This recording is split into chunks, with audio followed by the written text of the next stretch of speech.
camera. It's okay for you to have the comfort. However, you have to answer the question when I ask you, when I call you. And when we called and no response, you will be put in the waiting room. Just for you and for me to know that you are not in the class and you are not working. For now, I see that all of you have turned off your microphone already. Thank you very much for that. And it just have you to listen to me more clearly, okay? And of course, when you answer the question, you can turn it on. The next one is that please name yourself correctly so that I can admit you into the class. Of course, I know for now it is the Vietnamese name or the English name is up to you, but then as long as I know who you are so that I can admit you into the class. Everything else that you use, for example, the in your class list or your mobile phone, you do not need to have that. The next one is please be on time. Our class usually start at 6:30 or 6:32 so that you have around 2 or 3 minutes for you to prepare, okay? And be ready in the class. But be on time. If you are too late, I may not be able to admit you into class anymore. And if you need to leave early or you need to leave for a while, just send me a private message. And the last one, which is also very important for you, is that we are going to communicate with each other via Google Classroom. Everything that you have, for example, the homework, okay, the announcement of the class, or you are going to submit the homework, everything would be in the Google Classroom. We do not have any other channels, for example, other social media channels that you may be familiar with, such as Facebook or something else, but no, we do not have that in our classroom. So make sure that you check the Google Classroom, or you may want to check your email before and after the class, so that you know if we have any changes in the way that we work with each other, or we have the class off, for example. And the second one is after the classroom, so that you can receive the homework and you know about the deadline, you know about the way to submit it, okay? So the last one is very important for you to follow the class. Make sure that you know it.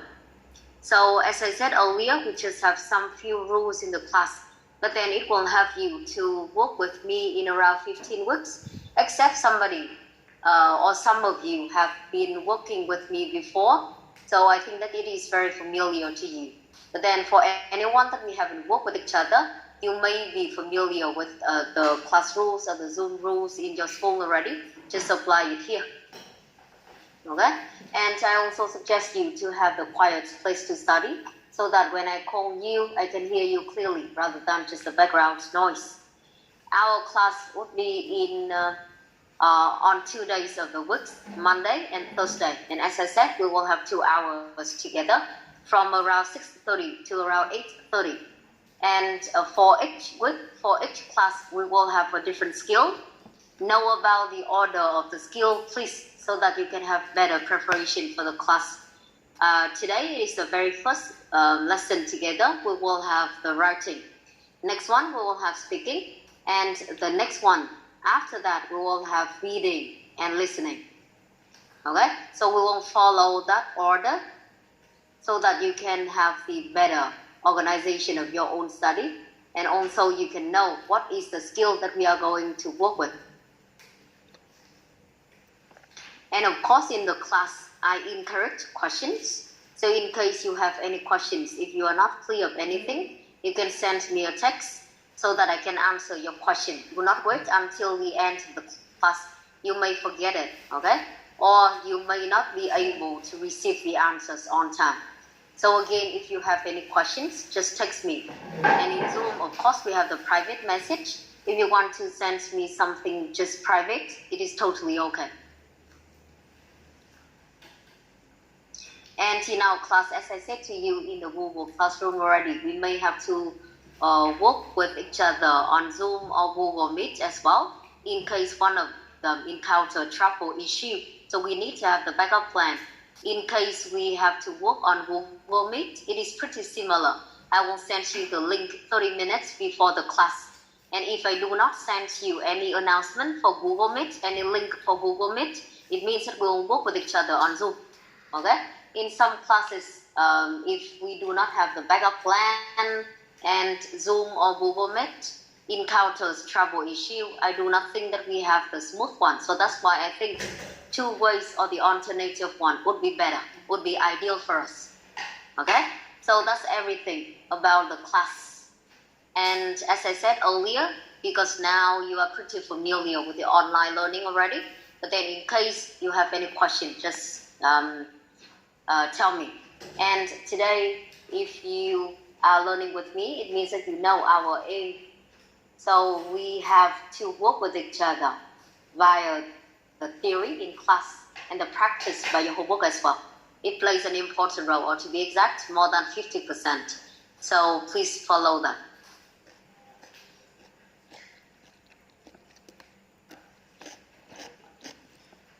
Okay, so as I said earlier, today we will have the very first lesson for our class, and it would be for the writing.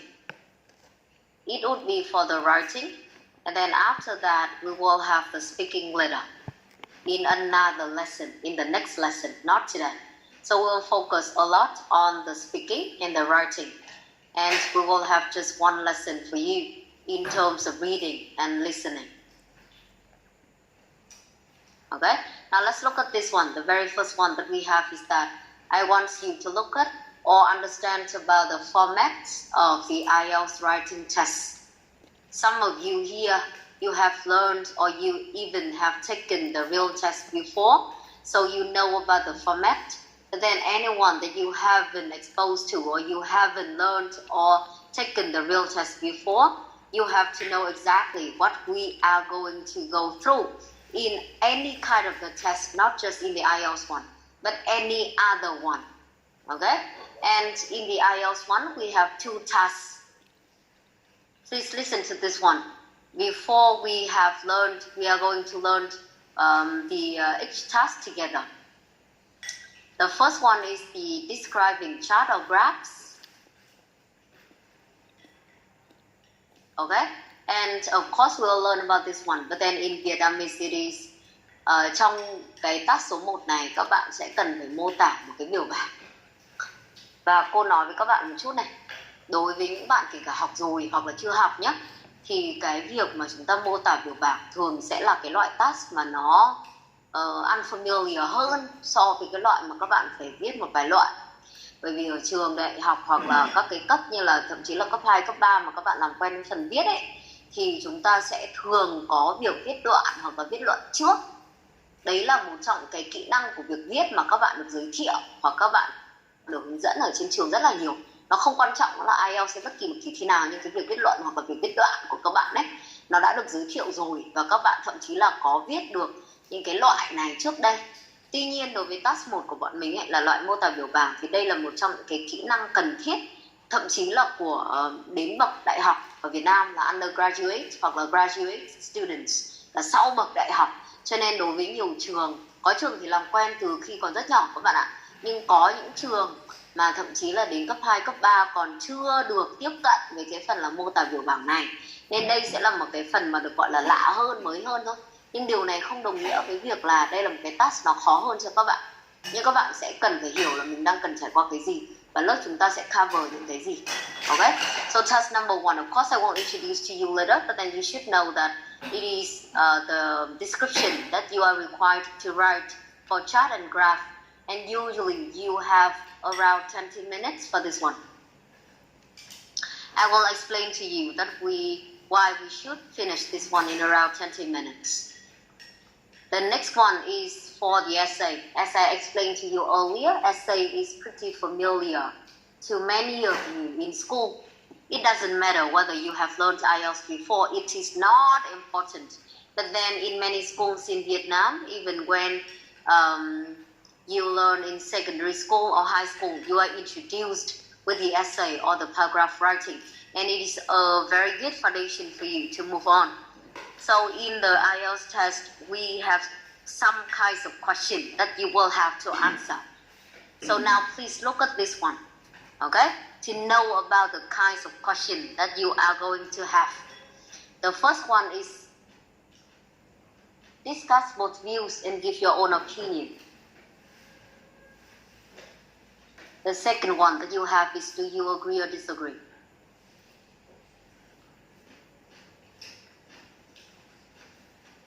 The third one, do the advantages outweigh the disadvantages? Or is this a positive or negative development or trend? And the next one that you may have in the test is cause, effect, and solution.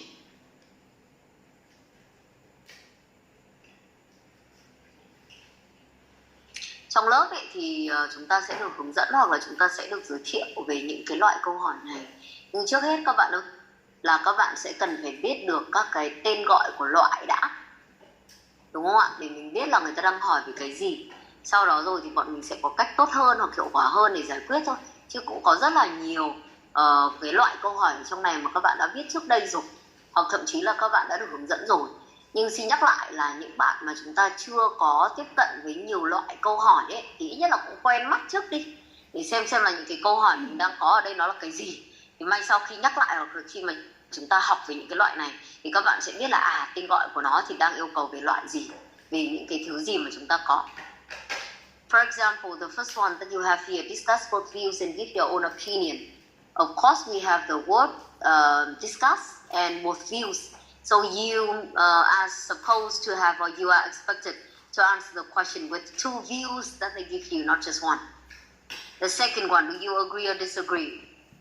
We have to give our own opinion, okay? And of course, the question is clear, whether you agree or disagree with this one. The next one that you have is we have to talk about both sides, advantage and disadvantage, or the benefits and drawback of something. And the last one is a question that you see that they ask you about cause, effect, and or solution. Usually they do not give you all three, okay? But then they may ask you 2 out of 3 that we have here.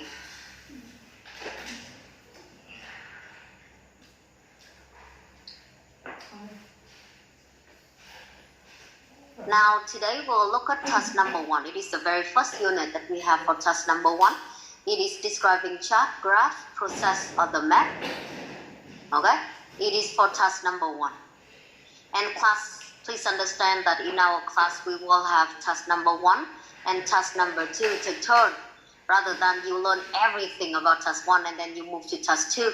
It does not help you to remember one task or have more regular or frequent practice. So that's why I decided to have you task number 1, and then maybe after 1 or 2 lessons we will have task number 2, and we come back to task 1. Okay? And in this lesson, today's lesson, we will have some introduction of task number 1. So please have a look. So the overview of the task, what it is. Summarize the information by selecting and reporting the main features and make comparisons where relevant. The time for you is around 20 minutes and you will have the word length from 150 to around 180 words. Mời các bạn nhìn vào này. Thực ra ấy, đối với những bạn mà các bạn cũng có thể tự nhìn rồi hoặc các bạn chưa nhìn vào cái phần task 1 này ấy, thì các bạn cũng lưu ý một vài cái từ quan trọng mà chúng ta đang được tô đỏ ở trong này. Cái yêu cầu của task 1 đó chính là các bạn sẽ cần phải tóm tắt thông tin bằng cách là chúng ta cần phải có khả năng chọn và báo cáo những cái chi tiết quan trọng, những cái đặc điểm chính. Và có một cái yêu cầu nữa đó chính là các bạn sẽ cần phải so sánh khi cần thiết. Có một vài điểm ở đây các bạn cũng cần nốt lại là đây là cái câu hỏi, đây là cái phần hướng dẫn mà ở trong bất kỳ một đề nào của IELTS họ luôn luôn có câu này. Chỉ có điều là đối với những người mà đi thi ấy, thì các bạn cần phải hiểu được là những cái yêu cầu này nó như thế nào chứ không phải mình bỏ qua đâu ạ.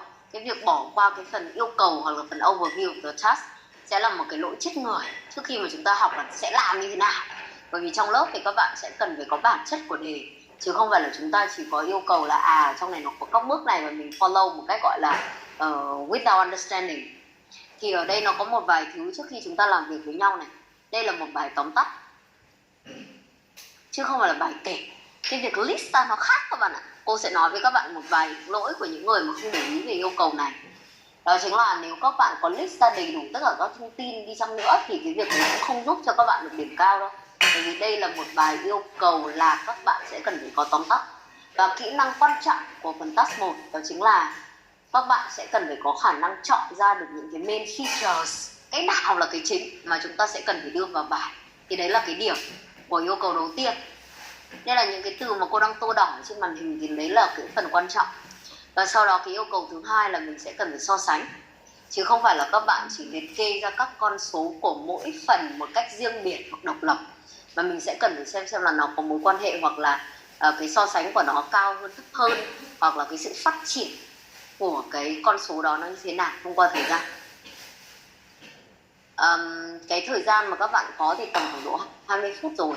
Nhưng xin nói lại một chút là trong một cái kỳ thi IELTS Writing của các bạn thì thời gian không được phân chia một cách rõ ràng là 20 phút cho task 1 hết và các bạn phải chuyển trong 40 phút của task 2 chẳng hạn. Họ cho các bạn thời gian tổng là 60 phút. Và việc các bạn phân chia như thế nào thì đấy là chúng ta cần phải tự làm, đúng không ạ? Nhưng cái khoảng thời gian này nó là một cái khoảng thời gian phù hợp, vì word length của các bạn sẽ là từ 150 đến 180 chữ. Không giống như là cái phần essay chúng ta sẽ nói chuyện với nhau sau. Nhưng cái phần essay là phần bài luận thì các bạn sẽ có thời gian tầm 40 phút để viết. Và số chữ các bạn được yêu cầu là tầm 250 đến dưới 300 chữ. 250 đến 300 chữ, đúng không ạ? Mà ở đây của chúng ta thời gian mà mình có để viết 150 đến 180 chữ thì cũng chỉ nên là 20 phút mà thôi. Thay vì việc là các bạn viết hoặc dành thời gian quá dài cho phần task 1 thì việc này là không cần thiết. Và từ đó thì các bạn sẽ không có đủ hoặc là không kịp thời gian để bọn mình có thể có một cái khoảng time cho task 2 là cái phần viết essay. Và một lý do nữa mà các bạn cũng có thể cần cân nhắc đó chính là cái số điểm dành cho task 1 thì nó sẽ bằng 1/2 số điểm các bạn có cho task 2. Đúng chưa? Tức task 2 của các bạn được tối đa là 6 điểm đi, thì task 1 của các bạn được tối đa là 3 điểm. Chính vì cái thời gian mà các bạn có ở đây thì các bạn cũng cần phải chú ý đến cái việc là người ta đang yêu cầu số chữ là bao nhiêu. Và cái thứ hai nữa của bọn mình là điểm số mà chúng ta có thể có được cho mỗi phần. Chứ không phải là bọn mình dành thời gian quá nhiều cho task 1 ạ. Hoặc là thời gian là 30 phút và chúng ta chỉ còn 30 phút cho phần task 2. Mặc dù nó có thể chênh lệch một chút, nhưng 20 phút là khoảng thời gian các bạn nên dành cho task 1. Okay? So again, there are some points in the overview that you have to know. And the first point is the most important one. When you have to be able to select and report the main features and make comparisons where relevant. Of course, we will have to learn about this one. But then to understand about that requirement, you have to remember it first. There are some common chart and graph that you will have, okay, in the IELTS task number 1. And I will show you the image together with the name in case you haven't been exposed to them before. The first one is line graph. And I give you one example on the screen. The graph below shows the amounts of waste produced by 3 companies over a period of 15 years. And you have 3 lines in this graph. The time for you is from 2000 to 2015. And the 3 lines here, we have for company A, company B, and company C. Đầu tiên của các bạn gọi là line graph, tức là dạng đường thẳng. Tên gọi nó là một phần thôi, các bạn nhìn vào hình ảnh cho nó rõ hơn. Ở trong này của bọn mình nó là dạng đường thẳng. Và đây là một trong cái ví dụ để cho các bạn hiểu rõ hơn thôi. Là cái graph, cái hình ảnh dưới đây thì nó đang thể hiện là cái số lượng waste được thải ra của 3 công ty trong cái khoảng thời gian là 15 năm, từ năm 2000 đến năm 2015. Mình có 3 đường và 3 màu khác nhau, đại diện cho 3 loại đại diện cho 3 công ty mà họ có ở trong này là A, B, C. Và nhiệm vụ của chúng ta đương nhiên rồi là sẽ cần phải viết một bản báo cáo, một bài tóm tắt nói về cái the amount of waste ở đây trong vòng từ 150 đến 180 chữ, có thể hơn kém một chút. The second one that you have is bar chart. For example, we have here gross domestic products from IT and service industry of the UK as a percentage of GDP. GDP, gross domestic product, okay, and from IT and service industry. We also have a range of time from 1992 to 2000. And the blue one is for IT industry.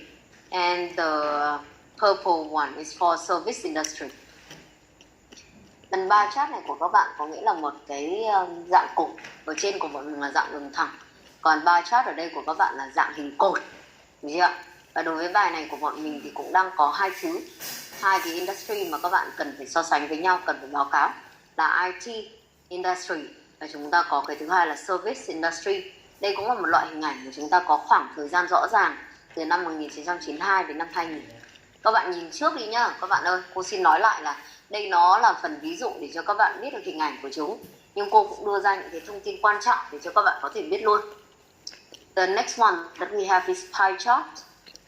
And you can see here, it could be about the races or it could be about the population.